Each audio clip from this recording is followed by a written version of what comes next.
Think about those previous generations, though, you know, those people who seem to achieve so much more despite starting out with so much less, you know? I think about my granddad came to this country with £3 in his back pocket, right? And he was still able to start a family here, build a life for them. He was able to own property, largely because he drove down house prices in every neighborhood he went to, but he was able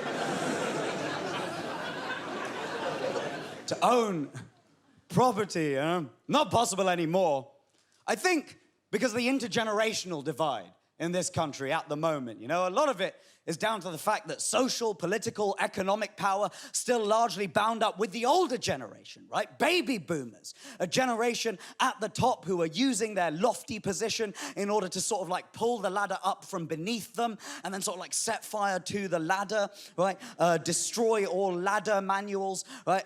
Systematically underfund every ladder factory in the country, retrospectively deny the existence of ladders, while claiming that in their day they were simply better at jumping. I don't want to seem like I'm being unfair, you know, I'm sure there's some nice members of the older generation watching at home. You might be thinking to yourself, Ahir, chill out, you know? I'm a baby boomer. We systematically destroyed an entire global ecosystem in a single generation. The fuck have you ever done, right? And fair enough, swag, that was badass when you guys did that, right? Game, respect, game. I admire the hustle, right? But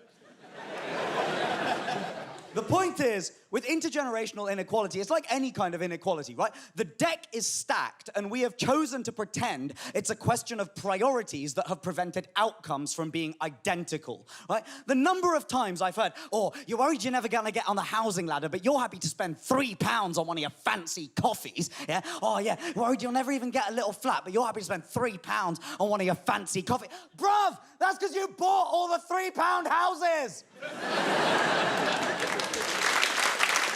Few of those left, I'd prioritize that over a macchiato, sure. That is not the world we currently live in, right? Guys, I, as an individual, currently earn more per annum than both of my parents did, put together, adjusted in real terms, when 23 years ago, they bought a 4-bedroom detached house in North London. The problem is my fondness for brunch.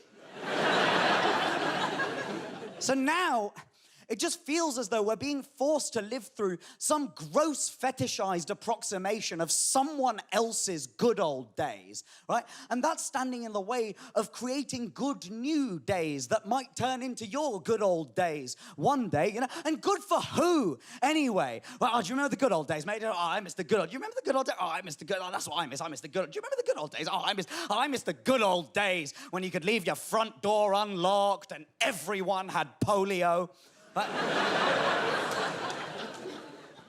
No, I miss the good old days, he sighed whitely.